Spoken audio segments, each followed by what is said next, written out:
Hi, I'm Michelle, and welcome to the 𝓥𝓫𝓭𝓮𝓸𝓼. I have a very special pattern to share with you today. Special objectively, because look how cute it is, but also special to me because this headband is the first thing that I ever sold in my Etsy shop when I started it back in 2014. And me and this headband have been through a lot together since then. So I'm happy to share this pattern with you today. And just like its crochet counterpart that I recently uploaded, for $3 on my blog, you can get a printable downloadable copy of this pattern with additional sizing for newborn to large adult. But today, in this free tutorial, you're going to get all the instructions for the small adult or women's size that I'm wearing right here. For this pattern, you'll need some worsted weight yarn.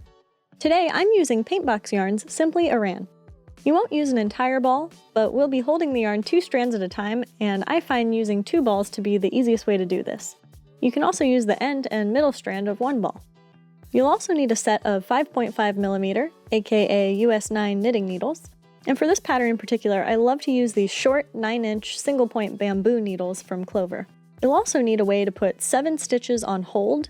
You can thread a tapestry needle with some waste yarn to do this, or my personal favorite way, which is to use a lockable stitch holder. And you'll need a tapestry needle for seaming at the end. I'll have links to all the materials I use in this video in the description box below. To begin, holding the yarn 2 strands at a time, make a slip knot, and cast on 15 stitches. I'm demonstrating the long tail cast on method, and if you want to see a more in-depth tutorial for this cast on, check out my Learn to Knit video linked in the info cards and down below.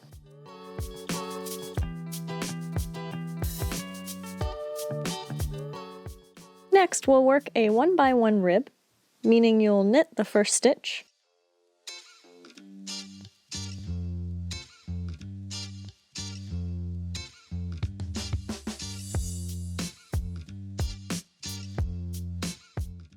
purl the next stitch,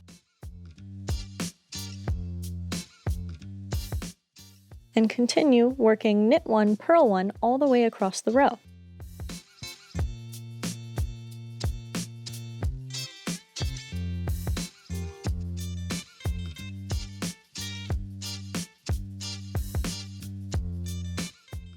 And when you get to the last stitch, knit 1.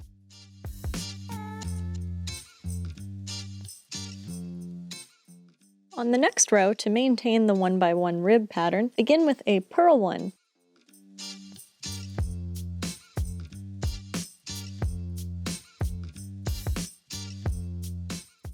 Knit 1. And continue. Purl 1, knit 1, all the way across the row.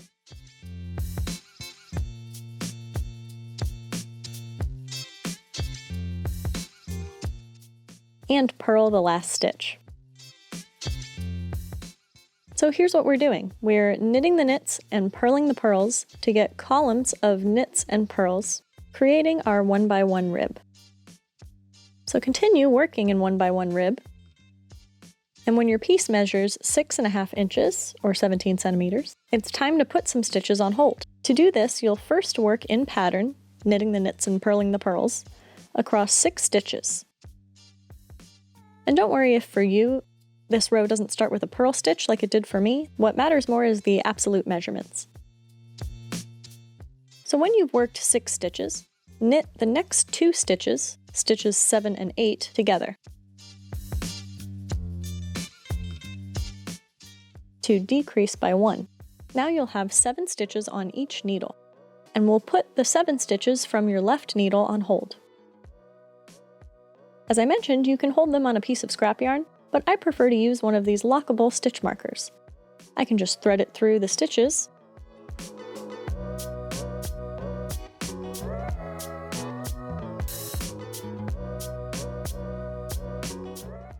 lock it, and slip my needle out of the stitches. So now we're going to continue working just these 7 stitches, and you'll still want to work in pattern. So since my last row started with a purl stitch, I know this row will start with a knit stitch. And I'll continue working this narrow piece until it measures 4 inches or 10 centimeters. And we'll cut this yarn so we can use it as the working yarn for the other stitches now. Then we can pick up the held stitches.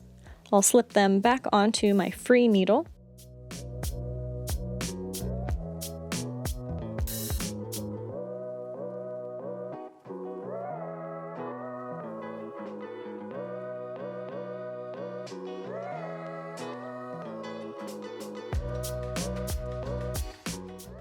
Now we need to put the stitches from the narrow piece we just knit on hold. And I'll slip them onto the stitch holder as I did before.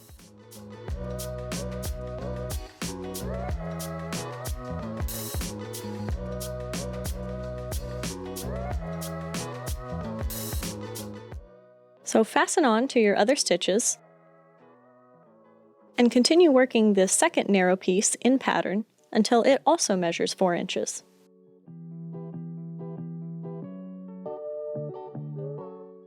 And then it's time to crisscross your pieces. Notice how my needle is pointing towards the outside of the work. This is what you want so that when you crisscross them, doesn't matter which way, your needle, but more importantly your working yarn, is at the center of the crisscross. Now I can slip my left needle through the held stitches and remove the stitch holder.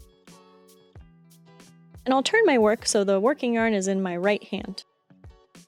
Before we continue on, we'll need to cast on 1 stitch. You can use any method to cast on in the middle of your work, like this backwards loop, for example. But I like to KFB, or knit front back, the next stitch to do this. So I'll knit into the next stitch as normal.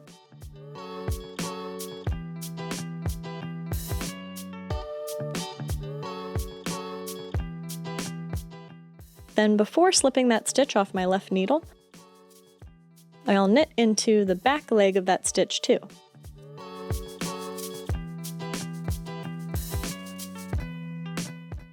To increase by 1. Then continue in pattern to the end of the row. I can tell my next stitch is a purl, and so I'll continue purl 1, knit 1 to the end of the row. And this last stitch from where I fastened on is a little loosey-goosey, but I can fix that when I weave in my ends later. And now your twist is done, and the hard part is over.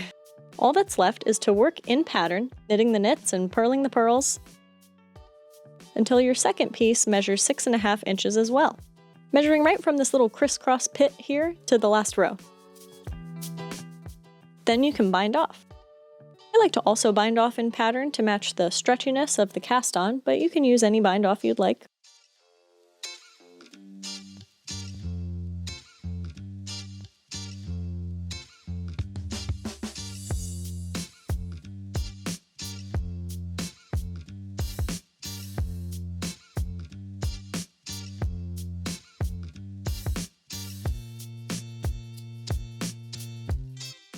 Cut the yarn with a longish tail for seaming.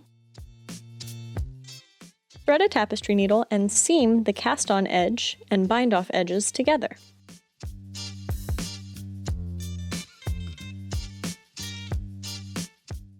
There are more seamless ways to do this, but my chosen method is the whip stitch, because it's fast and lays totally flat, so it's comfortable to wear, and I don't mind a visible seam in the back because it's the back of the headband.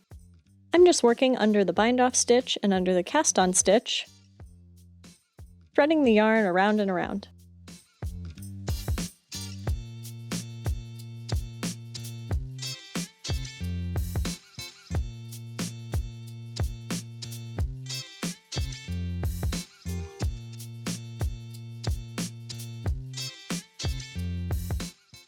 And see, it's visible but flat and comfortable, and kind of adds to the headband's rustic charm in a way.